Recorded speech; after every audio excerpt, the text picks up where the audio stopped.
Hey guys, I'm back. This is going to be part 2 of my labor and delivery story.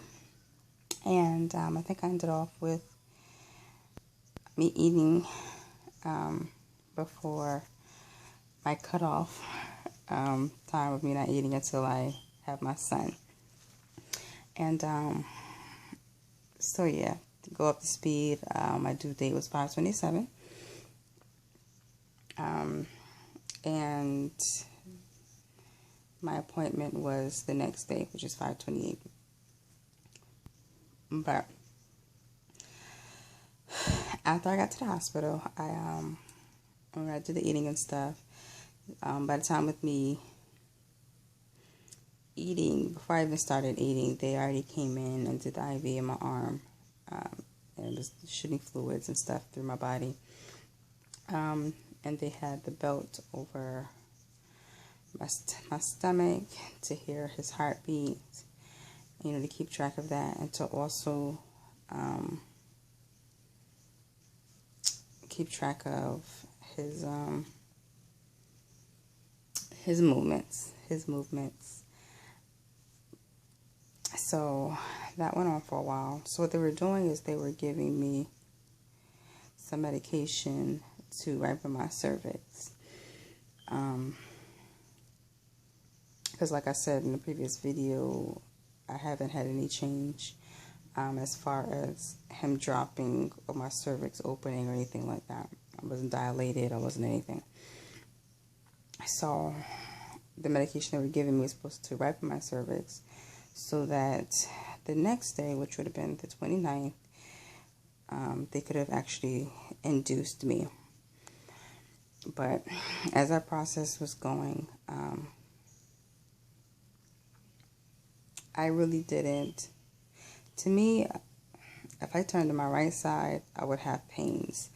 But if I stay with my stomach on my left side, I didn't have any pains or anything like that, which I guess were like contractions, but they weren't steady contractions or anything like that. I don't know. So to me, I really wasn't going through labor. And with my second miscarriage, I went through contractions and all of that stuff for hours and hours and hours. Which actually I think it's only a couple of days. Because I think I went to the hospital Sunday night, Monday morning. And I have to tell you that story.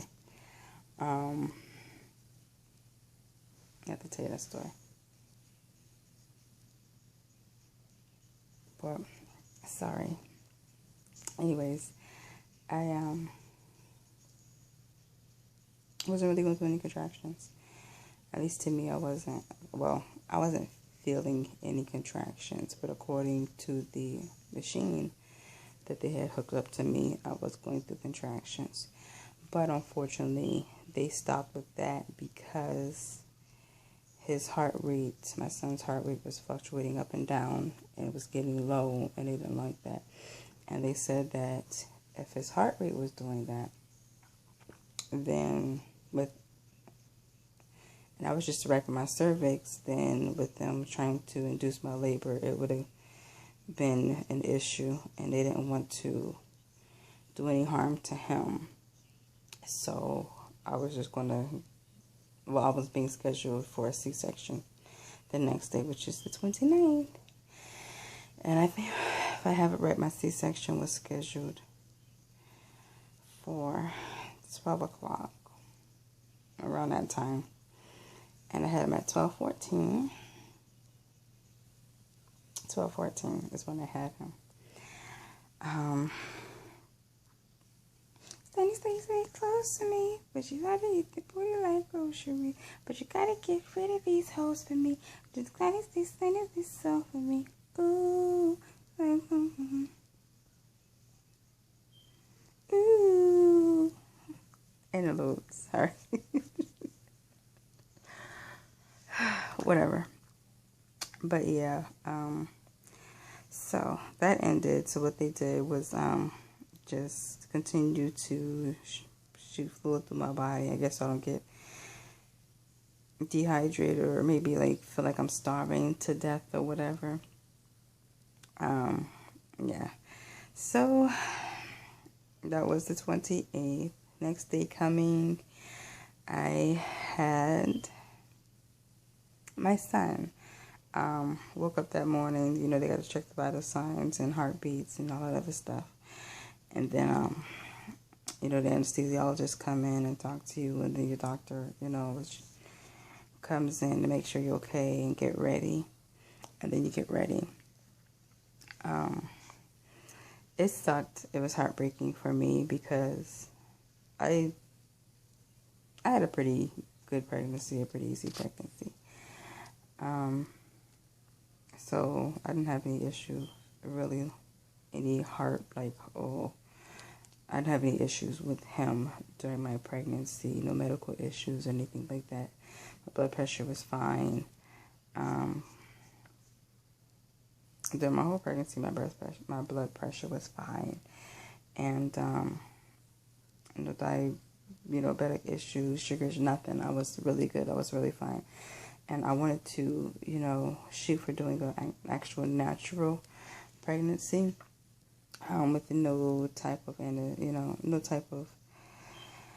medication. And I really didn't want a C-section. Like, that was the last thing that I actually really wanted. And unfortunately, that didn't happen. But I knew the possibilities of just, being a woman and going through pregnancy, that C-sections unfortunately do happen at times. So I already had it in my mind that if I had to get one, I would get one. As long as my son was safe. And my son is safe. And he's here and he's good. And my scar is okay. I haven't really looked at it in the mirror. I look down at it now that I can. But it doesn't really bother me. Yes. So, time coming to have him. They take you to the surgery area, and then they, get you prepped, get you medication, and the first thing they did was give me the shot on my back to numb me down, from waist down. And that was a process. They sprayed my back. So when you feel so hard up, I'm stuck in you. So real, I know I got the truth. Sorry, Danny Kane. I love them. Still do. Anyways, that was a process for me. To me, it felt like a long process and a crazy process. It took a minute for them to actually be able to get it in my back. And it was painful. It hurt. I think I say it was painful, but it hurt. And of course, that's something I really didn't want to do. And that's why I didn't want to do epidural, because I didn't want a needle actually in my back. Like, I don't want no needles. I don't like needles. Scared of needles. Like, I don't like it. Except when it comes to a tattoo, because I do that all day long. Except for my last tattoo that was painful as shit, but whatever. But, they do the numbing on your back, and then, which was pretty good, but they just kept missing, I guess, the spot that they were supposed to go in to. And I think they did something else to numb my back outside of actually, I think they stick needles in your back to numb it, numbing medication. I think that's what they do. Not spray something. They wipe something on your back, which numbs it. But I don't know all of the process of what they do. I don't know if they, I know they do wipe something, of course, on your back to numb it. But as far as anything, I really don't remember. I just know that it took a minute for them to actually be able to get the needle in my back to put in or distribute the correct medication that was supposed to numb me waist down, because I kept feeling the actual stick in my back, so they had to keep moving it a little bit to make sure it was in the right place. And it did have to numb it up a couple more times because I was feeling it. And then, of course, you know, you have the pressure as well. So once they did that, you know, they had me lay back down on the table or lay back on the table, and then you can feel the numbness, like you can't really feel anything at all. And yeah, so that was that. While I'm laying there, they gave me another medication. They gave me something. I don't even remember what it was or why they gave it to me. But that medication, I ended up being allergic to that medication. And like I literally could feel like my face, my eyes like puffing up, and my right hand got really red and swollen. It was like itchy.